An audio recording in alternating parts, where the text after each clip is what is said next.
रहे थे तो देख रहे थे, तो यहाँ के बच्चे बच्चियां कैसे पढ़ती होगी आप समझ सकते हो।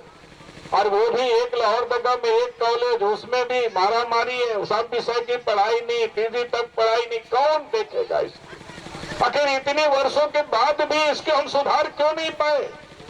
आज अस्पतालों की हालत देख लीजिए, वहां डॉक्टर नहीं है, दवा नहीं है, नर्स नहीं है, कंपाउंडर नहीं है। आखिर गरीब जब बीमार होते हैं वो कहां जाएंगे, कहां इलाज कराएंगे। आज गरीबों की हालत क्या है, दवा के अभाव में मर जाते हैं।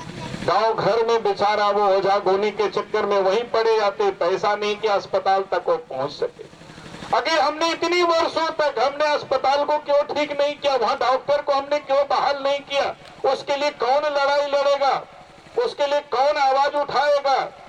कभी आपने देखा होगा कोई कांग्रेस ने कभी आवाज उठाई, कभी बीजेपी ने आवाज उठाई, कभी उसके और वो चिंता नहीं करते कि यहाँ की गरीबों को अच्छे शिक्षा कैसे मिले, अच्छे स्वास्थ्य की सुविधा कैसे उपलब्ध हो, उसके बारे में ये कभी चिंता नहीं करते। और इसीलिए मैं आज आप सबसे कह रहा हूँ, सड़कों की हालत आप देख रहे हैं, गांव घर में आना जाना कैसे लोगों को दिक्कतें होती है, अब इसके बारे में कोई चिंता नहीं करते। यहाँ से लोग पलायन करते हैं, उसके पलायन को हम कैसे रोकेंगे, उसके बारे में कौन चिंता कर रहा है। 15 वर्षों में अगर प्रत्येक घर में, प्रत्येक गांव में, प्रत्येक साल 20-25 एकड़ जमीन में भी सिंचाई की सुविधा होती तो 15 वर्षों में गांव के गांव सिंचित हो जाते और यहाँ के लोग बाहर नहीं जाते, बल्कि यहीं पर गांव घरों में खेतों में पानी होता और यही लोग काम कर लेते, यही लोग खेती करते, यही लोग रोजगार यही सृजित होता। लेकिन आज तक कभी भी कोई सिंचाई के लिए किसी ने कोई चिंता किया हो, कोई उसके लिए लड़ाई लड़ रहा हो, कभी आपने देखा नहीं। आज देख रहे थे धान तो कैसे मर गया पानी के अभाव में। अब दूसरी फसल लगाने की कोई क्षमता की सिंचाई की सुविधा नहीं कि और कोई दूसरी फसल लोग लगा सके, इसके लिए कौन चिंता करेगा। जो लोग सत्ता में है वो चिंता नहीं करे, कांग्रेस कभी चिंता नहीं करती है। और मैं आंसू के बारे में इसलिए कुछ नहीं कहता हूं कि ये तो एक पिछला कोई स्टेपनी है, इसके से आप क्या उम्मीद कर सकते हो। और इसलिए मैं आज आप सबसे कह रहा हूं कि राज्य की ये स्थिति है। अब इस प्रदेश के अंदर में कितनी खनिज है, लोहा है, कोयला है, बॉक्साइट है, लेकिन यहाँ के लोगों की हालत क्या है। अभी आपने सुना यहाँ से कितनी वर्षों से बॉक्साइट की खदानें खुली है, रेणुकूट जाती है। क्या इस जिला में, इस क्षेत्र में कोई कारखाना नहीं लग सकता था। लेकिन उस दिशा में कभी किसी ने कोई पहल नहीं की, कोई उस दिशा में लड़ाई नहीं लड़ी, किसी ने कोई चिंता नहीं की। और इसलिए मैं आज आप सबसे कह रहा हूं, हमें तो पता है जंगल में जो लकड़ा सब ऐसे ही समाप्त हो रहे हैं, किसी को कोई चिंता नहीं है। क्योंकि झारखंड को बचाने के लिए मैं आपसे यही कहने के लिए आज आया हूं कि आप झारखंड विकास मोर्चा को साथ दीजिए, यही मैं कह रहा हूं आपसे।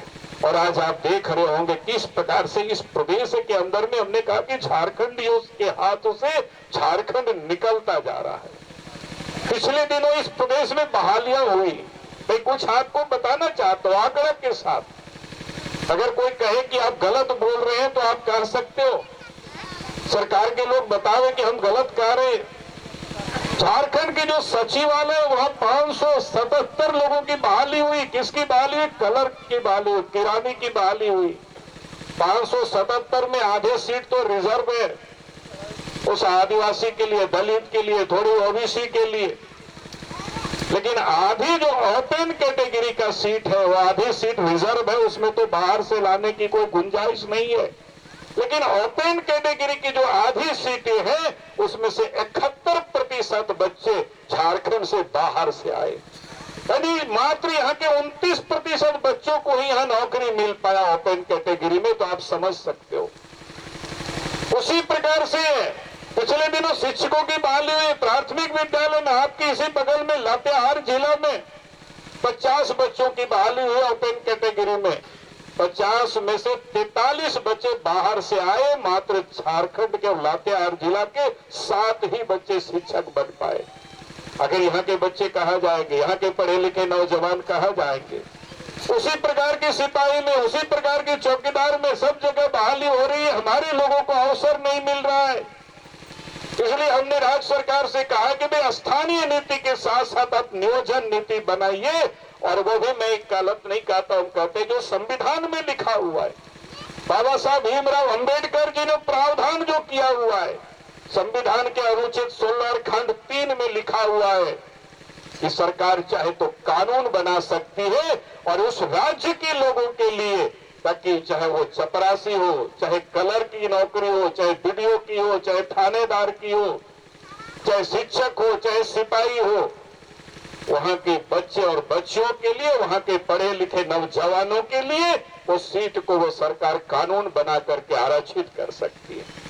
हमने बीजेपी के रघुवर दास जी से हमने एक दिन कहा कि भाई आप यहाँ से प्रस्ताव पास करिए, केंद्र को भेजिए, कानून बना दीजिए, ताकि इस प्रदेश के बच्चों को राज्य बनने का लाभ मिल सके, ताकि लोग समझे राज्य बना है तो हमारे लोग आज बीडीओ भी है, हमारे लोग आज सीओ भी है, हमारे लोग आज सिपाही भी है, हमारे लोग आज मास्टर भी है, हमारे लोग आज क्लर्क भी है, हमारे लोग आज सब जगह दिखाई पड़ रहे हैं।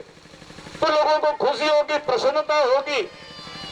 लेकिन उस दिशा में न बीजेपी कभी बोलती है, न कांग्रेस पार्टी कभी बोलती है, क्योंकि ये दोनों ही बड़ी पार्टी है, राष्ट्रीय पार्टी, इन दोनों को चिंता होती है देश की, दूसरे राज्यों की, झारखंड की इनको चिंता नहीं है। और इसलिए जब सरकार बनी तो कहा था रघुवर दास जी ने कि हम 30 अप्रैल तक घोषणा कर देंगे। अब 30 अप्रैल जब पूरा हो गया तो कहा कि नहीं, अब तो बिहार चुनाव के बाद करेंगे। अब पता नहीं कब करेंगे, क्या करेंगे, ये किसी को पता नहीं। और इसीलिए मैं आज आप सब लोगों से कह रहा हूं, इनसे अब उम्मीद मत करना। और मैं तो लोगों से कहता हूं, आपने देखा होगा पिछले दिन जब जेएमएम की सरकार, बीजेपी के साथ जेएमएम ने सरकार बनाई और उन्होंने नियोजन नीति नहीं बनाई, उस समय तो हेमंत सोरेन ने कहा कि अब हम बीजेपी से अलग होते हैं। वो अलग हो गया और बेचारा कांग्रेस के साथ सरकार बना लिए, और कांग्रेस के साथ भी 2 साल तक सरकार में रहे, लेकिन कांग्रेस पार्टी ने भी उसको नहीं बनाने दिया। और इसलिए मैं आज आप सबसे कह रहा हूं कि ये जो राष्ट्रीय पार्टी है, बीजेपी हो या कांग्रेस हो, वो गांव के गरीब लोगों की चिंता नहीं करती है, राज्य के लोगों के दर्द को समझती नहीं है। और इसीलिए मैं आज आप सब लोगों से कह रहा हूं कि इन लोगों को इस चुनाव में आप जवाब दीजिए।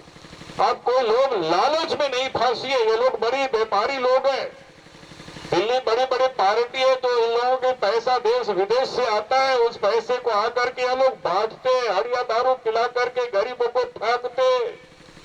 आप मत ठगना, यही मैं आपसे कहने के लिए आया हूं। अगर आप ठगेंगे तो आपके खेतों में पानी नहीं पहुंचेगा, आपके बच्चों के पढ़ने के लिए बेहतर सुविधा भी नहीं होगी। अगर आपने पैसे के बल पर वोट दिया तो फिर स्वास्थ्य की सुविधा भी उपलब्ध नहीं होगी, सिंचाई की सुविधा भी नहीं उपलब्ध होगी।